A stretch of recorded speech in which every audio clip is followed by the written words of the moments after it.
Good day, and thank you for standing by. Welcome to the Flowers Foods First Quarter 2026 Results Conference Call. At this time, all participants are in listen-only mode. After the speaker's presentation, there'll be a question-and-answer session.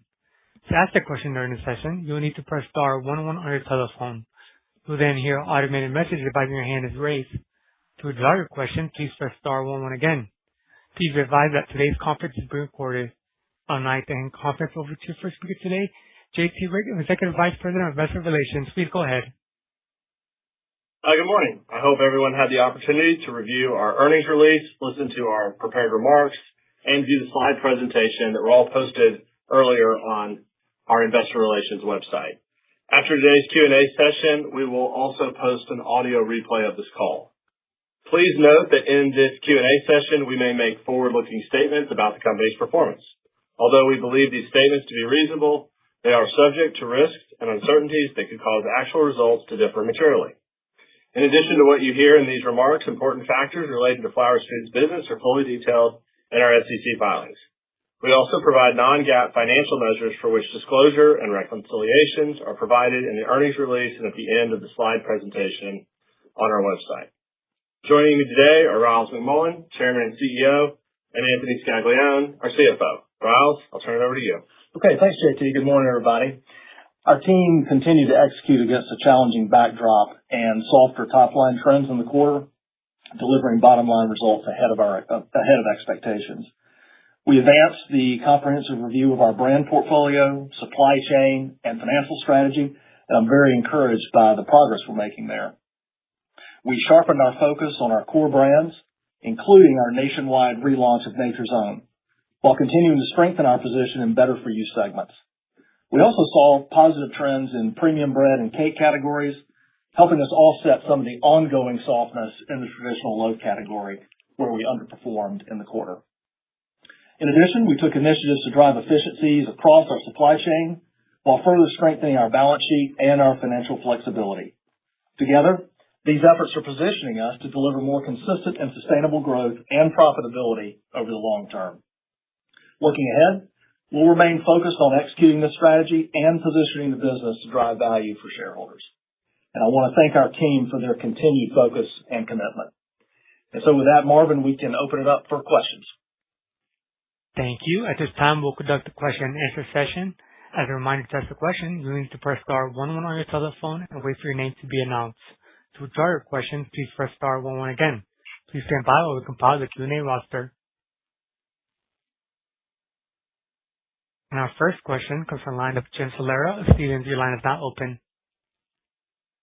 Hey, Ryals. Anthony, good morning. Thanks for taking our question. I wanted to start off with your view on inflation, given how much commodities have moved since the start of the Iran conflict. Can you just walk us through your outlook on inflation, how that's changed since the beginning of the year, and any details you can share around your hedging program and maybe internal inflation expectations for the remainder of the year? Sure. I'll take that. First off, recall our hedging program really builds the cadence as we progress through the year. So we're virtually fully hedged for the balance of the year on the commodities in the program. So as we look forward, we see pressure primarily in other commodities and the impact that the price of oil has had on our distribution and resin, which has significantly impacted our packaging costs. And that's an area we didn't see as a cost concern when we started the year. That being said, the teams are looking at ways to mitigate that increase, including packaging configurations, alternatives, along with other productivity measures. So overall, I would say we're assuming the level of increase stays elevated, and that's built into our outlook. But if they should further increase, we'll probably look at other productivity measures to counter that. Particularly if we think about on the productivity side, are you talking about costs that can come out of SD&A? Is that pulling back on, promotional spend or maybe some other efficiencies you can find in the gross margin line? Can you just kind of walk us through how you think the offsets where they would come in the model? I think it would mostly come out of SD&A. And to the extent that we make progress on some of the packaging, as I mentioned, clearly that would be productivity as it relates to the cost going into COGS. Great. I'll pass it on. Thanks. Thank you. One moment for our next question. Our next question comes from the line of Steve Powers of Deutsche Bank. Your line is now open. Great. Thank you very much. Maybe just to follow up on Jim's question, is there a way to size or dimension the higher diesel and packaging costs that you're now seeing for the balance of 26 versus before? And I guess also should costs remain high, is there a way to think about how much carryover inflation we're now accruing into 27 versus before? Yeah, so we haven't started our planning process. We're just in the process of kicking that off for 27, so I can't provide further color on that in isolation. Clearly there's a lot of puts and takes as it relates to what we would address as we look into 27. For 26, as I mentioned, most of our core commodities that could have the highest impact are fully hedged, so we feel pretty good about the outlook as it relates to our position going into the back half. But as I mentioned, as it relates to oil, it's really a tale of two cities. There's the impact of oil on the consumer, and that will have from a consumer sentiment, which we are obviously looking at providing value at price points and making sure that we're meeting the consumer demand. On the input side, it's primarily impacting resin, which is not a direct corollary to oil. It's a downstream impact. And in that, as I mentioned earlier, we're looking at ways through productivity to drive some of that headwind out in the back half. And that's all baked into our reaffirmation of guidance. Okay. Thank you. And then, Anthony, while I have you, on the dividend reset, you're freeing up, around about $100 million of cash, which I think could reduce leverage by about 0.2 turns if fully directed there. Is that the right way to frame it, or how should we think about the split between deleveraging versus other reinvestment priorities of that incremental cash? I think you nailed it in terms of the split. I mean, clearly our first priority is to deleverage, and the goal is to be below 3 times by the end of fiscal 27. So we're looking at that as the primary lever with the reset of the dividend, but continuing to invest in the brands, similar to what we did with the relaunch of our Nature Zone this quarter. Yeah. And actually, if I could squeeze one more on that relaunch, Riles, it very much makes sense relative to your strategy, broadly speaking, in terms of what the consumer is, simpler ingredients, non-GMO, big marketing push behind all that. I guess, what are your expectations, and what would success look like over the next 2 to 3 quarters, whether in terms of velocity or household penetration, just how you're thinking about the impact of this relaunch and how it may help bend the organic growth trajectory at all? Yeah, sure. Good question. Well, first of all, I just want to say we're tremendously excited about this. This was a huge pivot that the team made. Took a lot of work to get this done. Reformulating, taking out another third of the ingredients. Essentially being the cleanest label traditional loaf bread at scale in the country and non-GMO verified. So it's a big deal for us. It took a lot of investment, and of course, as we said, we've got the 360-degree marketing campaign behind it, leveraging John Cena's celebrity. We just actually launched that yesterday. Some of you may have seen it. In terms of what success looks like, I mean, obviously the traditional loaf category has been the soft spot for us. We've been talking about this for a number of quarters now. The rest of the business essentially is doing quite well, on the premium and the value end.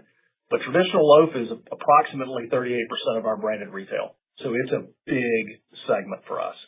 And, getting that part of the category stabilized, Steve, is how I would describe success. So at a minimum, getting our volume stabilized in traditional loaf will do more for the business than any other lever that we can pull. Now there is a lag. I don't necessarily expect this to have an immediate impact. When you start a marketing campaign like this, you've got to get 6 months, a year, down the road before you can then look back and see how effective it was. But I do think between the increased marketing spend, so higher visibility, remembering that Nature Zone has the highest loyalty rate in the category, and it's the number 1 brand, and we have the number 1 SKU.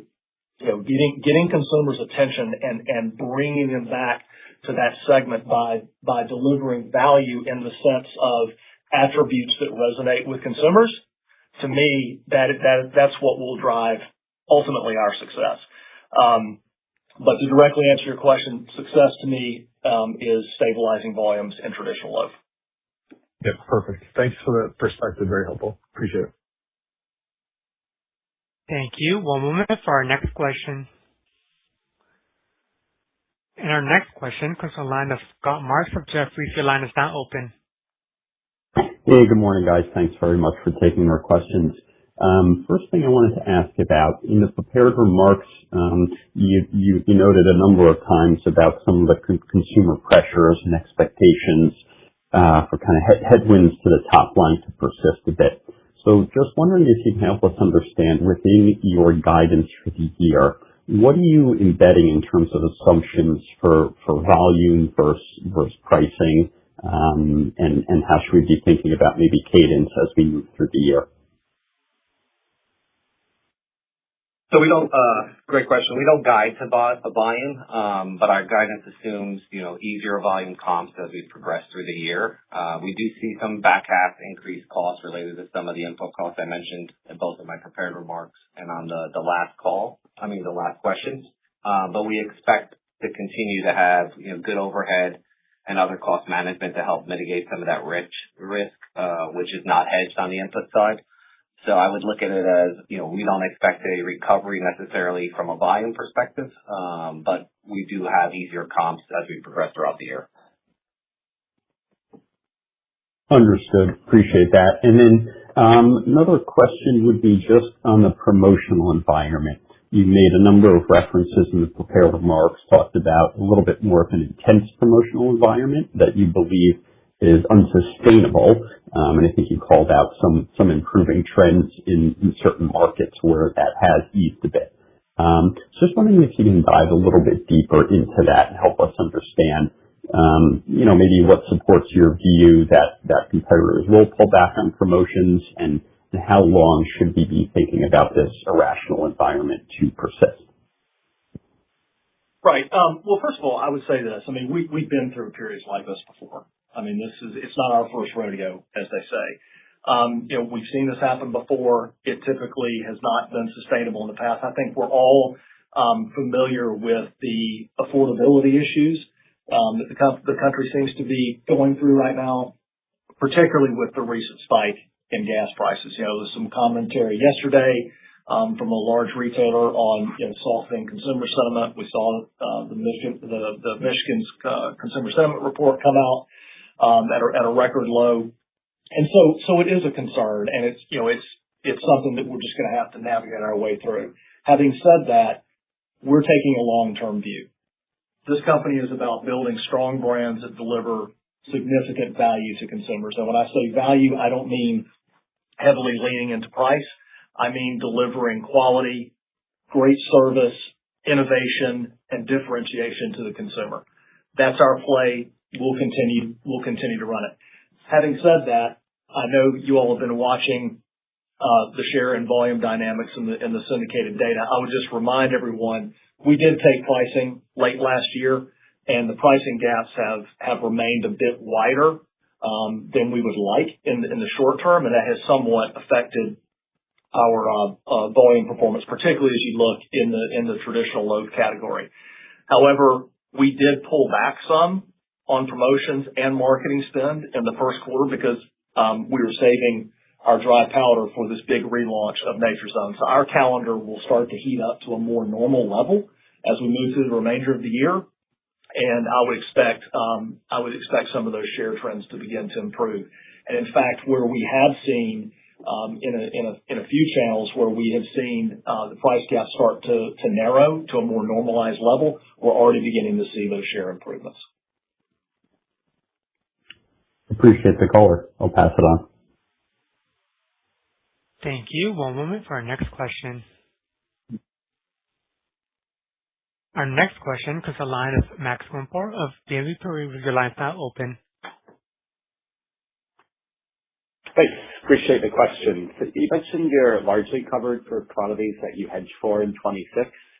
I'm not sure that would include diesel fuel, and I don't think it would include transportation. So could you talk about the impact there of those rising costs on your P&L and what's embedded in your outlook for 26 on that front?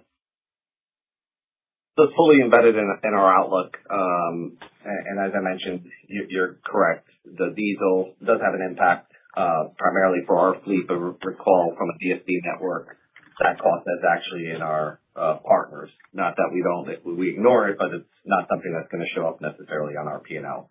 As it relates to the hedging programs, we are looking at potentially hedging that on a go-forward basis is not included in our guide.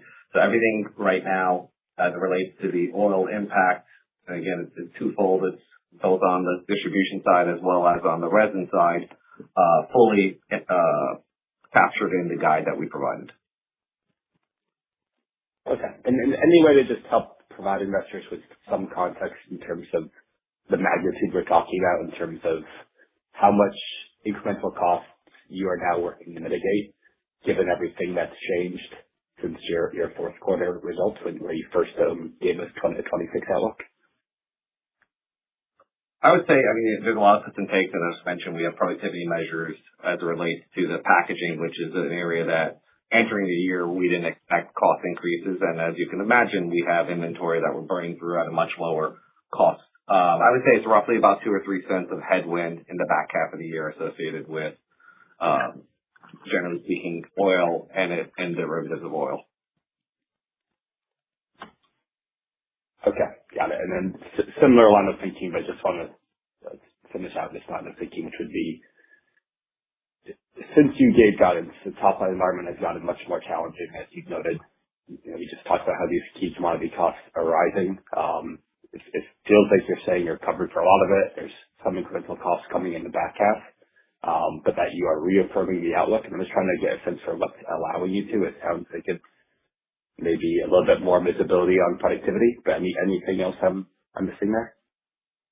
Yeah, I would, and I'll pass it to Riles. I think our confidence in reaffirming is anchored on a couple things: the Nature's Own relaunch, expansion of half loaves with varieties that are coming out in the back half of the year, which is an area that we've seen good growth, continued growth in our snack and better for you options. The pricing, to Riles' point, the pricing promotional environment stabilizing. So there's a lot of things that we have in the back half assumed within our guidance, but we are also looking at the margin pressure as it relates to the commodity increase. We also recognize there's going to be near-term margin pressure, and we were very clear at year-end with our marketing investments. So we have captured what we feel are all the relevant inputs as well as the relevant tailwinds as it relates to the balance of the year. Okay, thanks very much. I can leave it there. Thank you. One moment for our next question. Again, as a reminder, to ask a question, you will need to press star 11 on your telephone. And our next question comes from the line of Mitchell Pinheiro of Sturdivant & Co. Your line is now open. Yeah. Good morning. Morning.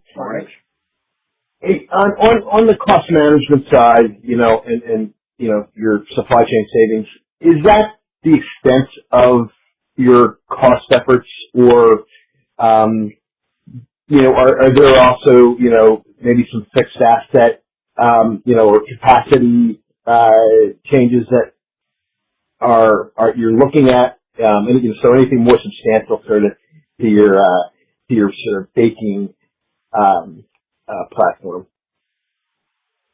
Yeah, Mitch, Riles, good morning. I think Anthony covered it well. There's cost opportunities in SD&A.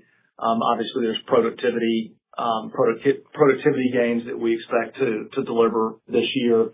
And I would just first of all like to commend the team for their cost management efforts. Frankly, over the last 2 or 3 years, I think they've done a remarkable job of managing our costs in a difficult environment. In terms of the overall supply chain optimization work, not anticipating anything major this year, Mitch, but that is, as we've discussed in the past, that is in our longer term plans.